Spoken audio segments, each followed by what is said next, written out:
ফেব্ৰুৱাৰী মাহৰ 20 তাৰিখে অসমৰ প্ৰতিগৰাকী অৰুণোদয় হিতাধিকাৰীক বিহুৰ উপহাৰ হিচাপে আমি আগতীয়াকৈ ৮,০০০ টকা দিম। নমস্কাৰ, পুনৰবাৰ সকলোকে ডিজাইন ফাৰ্ম চেনেললৈ স্বাগতম জনালোঁ। তাৰ লগতে ইংৰাজী নৱবৰ্ষৰ সকলোকে অলেখ অলেখ শুভেচ্ছা থাকিল, যাতে আগন্তুক দিনবোৰত তেওঁলোকৰ সকলোৰে সুখময় আৰু শান্তিময় হয়। তাৰ লগতে যিসকলৰ অৰুণোদয় আছে সেইসকলৰ কাৰণে মষ্ট ইম্পৰ্টেণ্ট ভিডিঅ' হয় আৰু সকলোৰ কাৰণে এটা ভাল খবৰ। ইতিমধ্যে মুখ্যমন্ত্ৰীয়ে এটা ঘোষণা কৰিছিলে যে জানুৱাৰী মাহত এটা ভাল উপহাৰ দিব প্ৰত্যেকজন হিতাধিকাৰীক যিসকলৰ অৰুণোদয় আছে। গতিকে এইবাৰ মুখ্যমন্ত্ৰীয়ে এটা ডাঙৰ ঘোষণা কৰিলে, যদি আপোনালোকৰ অৰুণোদয় আছে তেতিয়াহ'লে কিন্তু আপোনালোকে মাহত এইবাৰ ৮,০০০ টকা লাভ কৰিব ফেব্ৰুৱাৰী মাহত।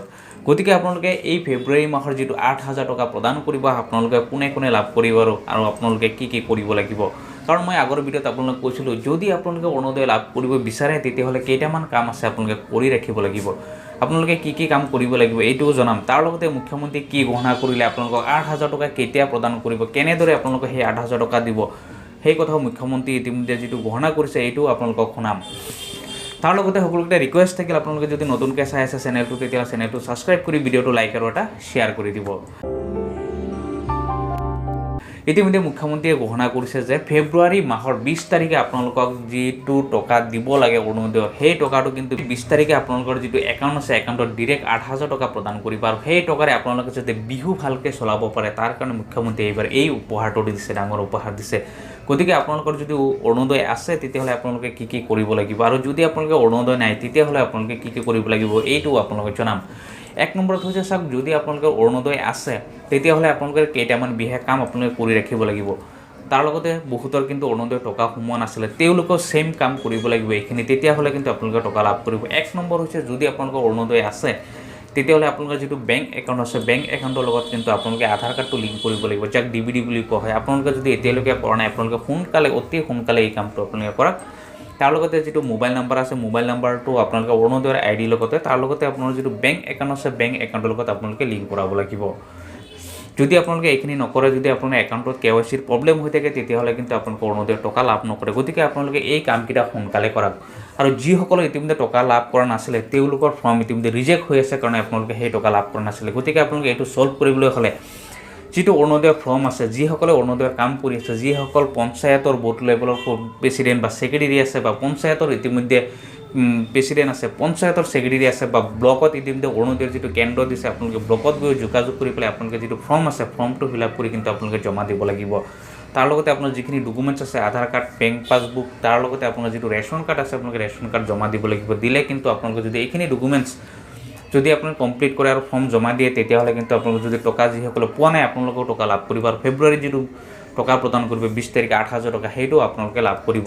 আৰু যিসকলে নতুনকৈ আবেদন কৰিব বিচাৰিছে, তেওঁলোকৰ কাৰণে ইতিমধ্যে ফৰ্ম আহিব। আপোনালোকে যোগাযোগ কৰি ৰাখক পঞ্চায়তৰ লগত, বা পঞ্চায়তৰ যিসকল বডি আছে বা যিসকল কৰ্মচাৰী আছে, যিসকলে ইতিমধ্যে বুথ পৰ্যায়ত কাম কৰিছে, তেওঁলোকৰ হাতত ফৰ্ম আহিব। আপোনালোকে তেওঁলোকৰ লগত যোগাযোগ কৰি পেলাই আপোনালোকে ফৰ্মটো কালেক্ট কৰক, আৰু ফৰ্মটো কালেক্ট কৰি পেলাই আপোনালোকে ছাবমিট কৰক। তাৰপিছতো কিন্তু আপোনালোকে নতুনকৈ হ'লেও আপোনালোকে অৰুণোদয় লাভ কৰিব।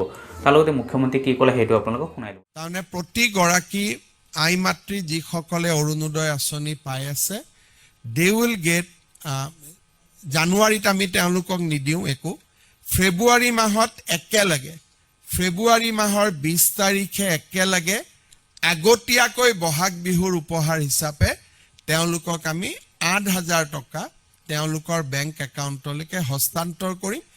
তেতিয়া আৰু বিহুলৈকে তেওঁলোকে সুন্দৰভাৱে তেওঁলোকৰ বিহু পালন কৰিব পাৰিব।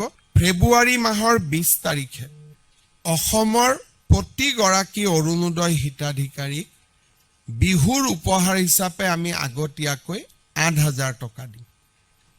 তাৰমানে প্ৰতিগৰাকী আই মাতৃ যিসকলে অৰুণোদয় আঁচনি পাই আছে, দে উইল গেট, জানুৱাৰীত আমি তেওঁলোকক নিদিওঁ একো, ফেব্ৰুৱাৰী মাহত একেলগে, ফেব্ৰুৱাৰী মাহৰ 20 তাৰিখে একেলগে আগতীয়াকৈ বহাগ বিহুৰ উপহাৰ হিচাপে তেওঁলোকক আমি ৮,০০০ টকা তেওঁলোকৰ বেংক একাউণ্টলৈকে হস্তান্তৰ কৰিম।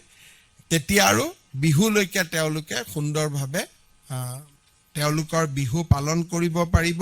ফেব্ৰুৱাৰী মাহৰ 20 তাৰিখে অসমৰ প্ৰতিগৰাকী অৰুণোদয় হিতাধিকাৰীক বিহুৰ উপহাৰ হিচাপে আমি আগতীয়াকৈ ৮,০০০ টকা দিম। তাৰমানে প্ৰতিগৰাকী আই মাতৃ যিসকলে অৰুণোদয় আঁচনি পাই আছে, দে উইল গেট, জানুৱাৰীত আমি তেওঁলোকক নিদিওঁ একো, ফেব্ৰুৱাৰী মাহত একেলগে, ফেব্ৰুৱাৰী মাহৰ ২০ তাৰিখে একেলগে আগতীয়াকৈ বহাগ বিহুৰ উপহাৰ হিচাপে তেওঁলোকক আমি ৮,০০০ টকা তেওঁলোকৰ বেংক একাউণ্টলৈকে হস্তান্তৰ কৰিম। তেতিয়া আৰু বিহুলৈকে তেওঁলোকে সুন্দৰভাৱে তেওঁলোকৰ বিহু পালন কৰিব পাৰে।